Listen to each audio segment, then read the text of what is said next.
this is poopylungstuffing, and I have just volunteered with, or I joined a forum of people who read books out loud, and even though I have a hard time talking, and I'm not scripted, I'm very good at reading out loud.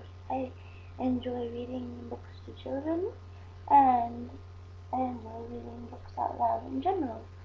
And people seem to like my voice. People comment on it a lot. This is my attempt to practice. I have not bothered to practice before recording this. Um, Practice reading a book out loud. And I'm going to read a children's book. More fun that way. I got this at this store. It is called Learning About Ghosts. It is a tester book by Sylvia Root Tester. Oh, that's her name. I thought I meant that was they were testing the book out. But it's an expired school library book called Learning About Ghosts by Sylvia Root Tester. I possibly won't read the whole thing. It all depends. If this falls apart, then, well, this is a dry run, so anything can happen. This book was last checked out of the library in 1984? No, 1988.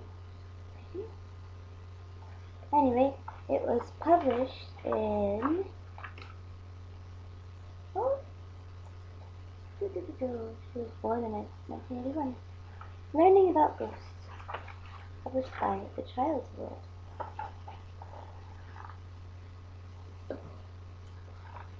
Do you believe in ghosts? Absolutely not, you say. No. Well, not usually. Sometimes. Maybe. Yes. There are a lot of ghost stories around today.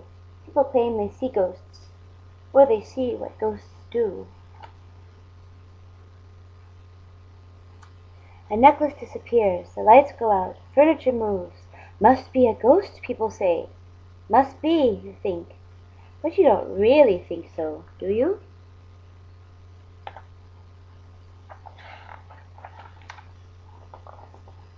That's the illustration. There are all kinds of strange beliefs about ghosts. Some ghosts have bodies. Some ghosts don't have bodies. There are mean ghosts, there are friendly ghosts, there are sad ghosts and funny ghosts. There are ghosts who guard stolen treasure, and honest ghosts trying to make things right.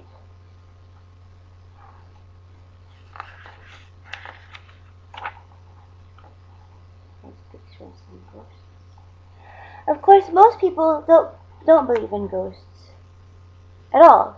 They say ghosts are only in our minds. They say we make them up. But if that's true, where did the idea come from? Who made up the first ghosts? Could the idea have come from shadows cast on walls? We don't know for sure.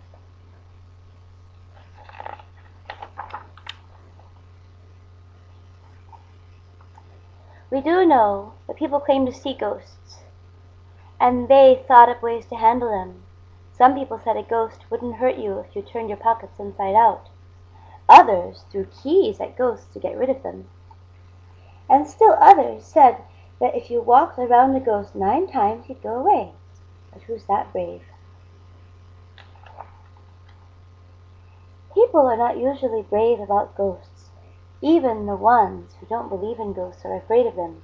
And that's why everybody likes a good ghost story. Old stories.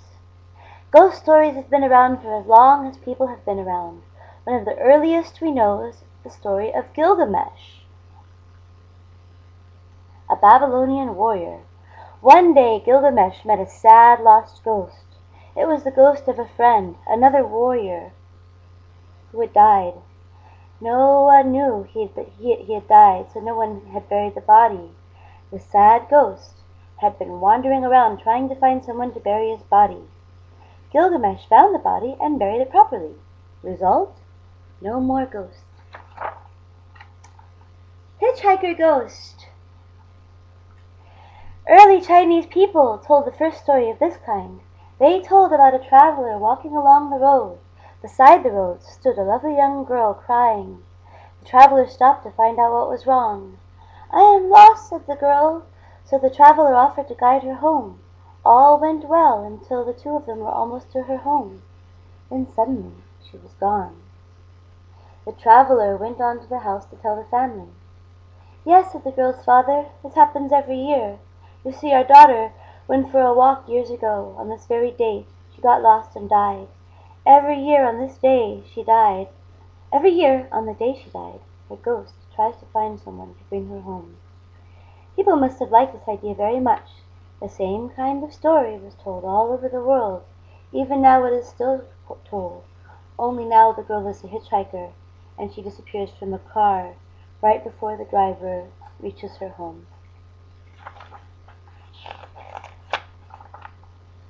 Scary stories. Scary stories are told all over the world. Some of the scariest early ghost stories were Japanese ghosts. If you lived in Japan long ago, you would not have wanted to meet a ghost. Japanese ghosts had, are you ready? Long, long tongues and snake-like necks. They only had one eye and no legs at all. There's only one thing that's worse than a Japanese ghost. That's an Indian ghost. Sorry about the glare. In ancient India, ghosts were red all over and had tiger fangs. You wouldn't want to meet one on a lonely road. No. Funny stories. In England, people tell a funny story about a Boggart. What is a Boggart? It is a ghost that lives in a house or barn and plays tricks on people. See, there's the ghost in the house. Once a farmer had a Boggart. That Boggart played trick after trick on the farmer and his family. Late at night it would knock on the door until someone went to answer it. Of course no one was there. The Boggart would also throw pots and pans down the stairs. What a clatter! And usually in the middle of the night. Finally the farmer couldn't stand it any more. "We're moving," he said. "We'll get rid of that Boggart once and for all." So the family packed up everything they owned and piled it on the large wagon. Just as they started off, a neighbor came by. "Looks like you're moving," he said. "Yes," said the farmer. "We can't stand that Boggart any more. We're off to a place where no Boggart has ever been." "Well, good luck to you," said the neighbor. The farmer clucked to his horses and off they went, pulling the wagon. The farmer heaved a sigh of relief. Just then, from way up top of the road, a tiny voice said, "Well, here we go, off to a new home."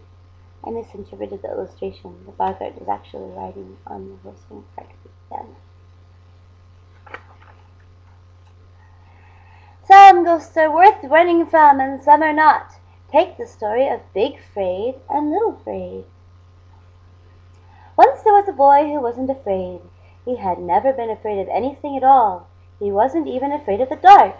"Bring in the cows before it gets dark," his father would say, but the boy never did. "Aren't you afraid?" the father would ask. "What's afraid?" the boy would answer. "I never met afraid." "Oh, you will," the father said one day. "You will."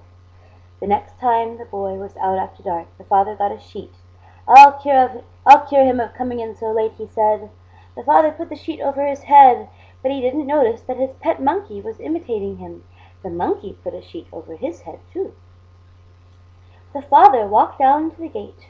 Right behind him came the monkey. He hid behind the gatepost. The monkey hid behind the other gatepost.